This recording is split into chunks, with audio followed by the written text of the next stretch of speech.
Yeah, he's just an incredible athlete.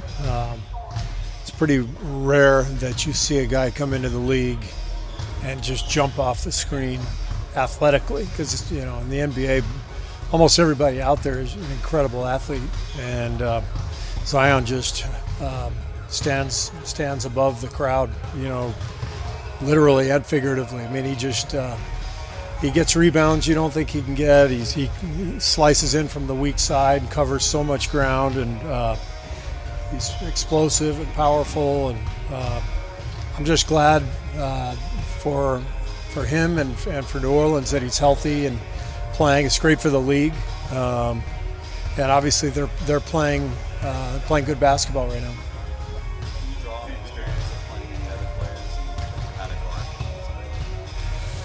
Gosh, I haven't even thought of that. But I think, you go into a game against somebody like that just with the idea that you got to take away as many easy baskets as possible, fully aware that it's going to be really difficult to do so. So wherever you think you've got to box him out, you got to meet him further away from the hoop, because he'll just jump right over you. You can't let him get those weak side cuts right to the rim. You can't let him, score 5-6 easy buckets in transition. So it's a huge job. And then, of course, they got other good players. They've put together a good roster there. So it's a big job.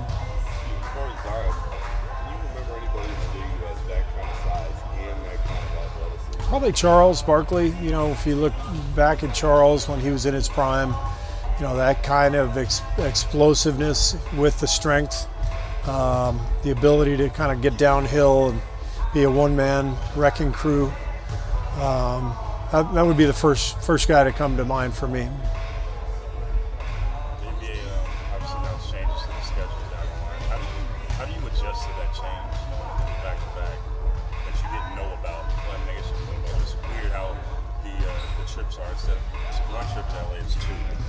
Yeah, the league's been in touch with us throughout, so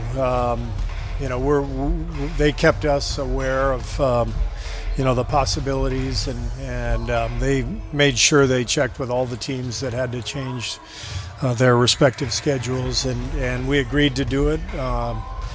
And it's something that's very unique and different, but.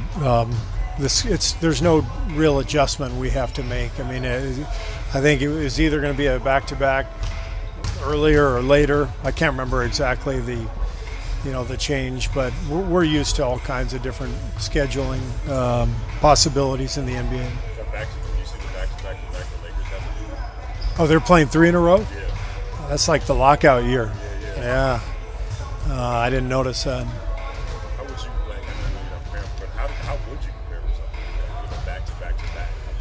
Not much practice time, a lot of sleep. We did that in the 98, 99 lockout. We had several, I think every team had several cases where they did back-to-backs, and it was not ideal, but we all got through it. Did they? The 66 games that started. Yeah, they did some of those that year too. I was in my Cush broadcasting seat, so I didn't have any back-to-backs. Yeah, that's right. Will you guys get together as a team to watch the ceremony of honoring of those lives? Or do you know if any players or coaches were there? We haven't even talked about it yet, so I don't know the details. Feels like whenever Steph's coming back from injury, he always has a smooth transition. He always has a big game in his first game back. What do you attribute that to? His work ethic, he puts in so much time on his craft and his body. It's amazing to watch him. He's over there right now, and the conditioning level that goes with his shooting drills is really the key for me when I watch him. It's one thing to shoot and make a bunch of shots, but it's another thing to do it for an hour and a half straight while you're running and moving and taking defensive chucks from coaches and running off screens, and the guy's in amazing condition, and there's nothing that can replace game action, but he tries his best to do that. He's not in a red jersey. Should we take anything from that? Yeah, he scrimmaged today, so it was his first day of scrimmaging, and we only had 7 other healthy players, so there were 2 coaches out there scrimmaging too. It was not pretty, but his stuff looked great. Fully capable of like taking a hit.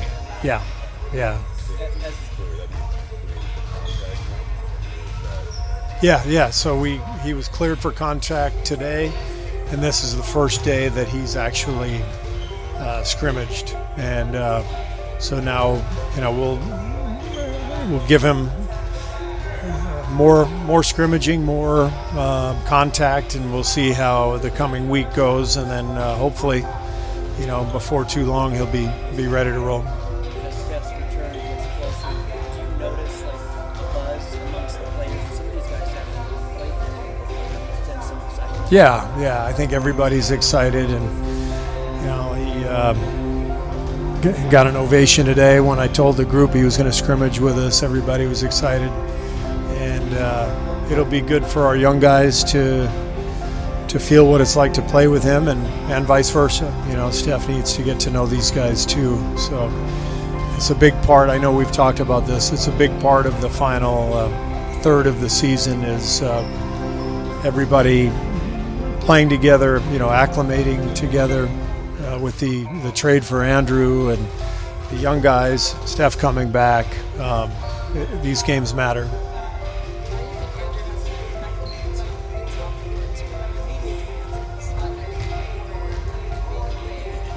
He seems unfazed by everything. He's got his family here with him.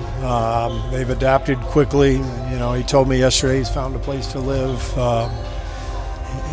He's quickly picked up all of the offense. I don't know that we've ever had a player here who picked up the offense as quickly as Andrew has. Every call that we've made, everything that we've put in, he's immediately gotten it, and hasn't missed a call in the game, recognizes everything, where he's supposed to be, where his teammates are, and then he's available every single day. That's a big dynamic to have in your core players, especially. Just the fact that he's practicing every day, never missing games, it's a valuable trait. So we're getting to know Andrew. He's getting to know us, but he's making it really easy for that to happen. What's it like to coach that? A quick study? Oh, it's great. It makes it so much easier. The first few days we were trying to keep him after practice to go through some of the offensive sets, and I thought for sure it would take some time. It takes most guys some time, but he picked it up so quickly.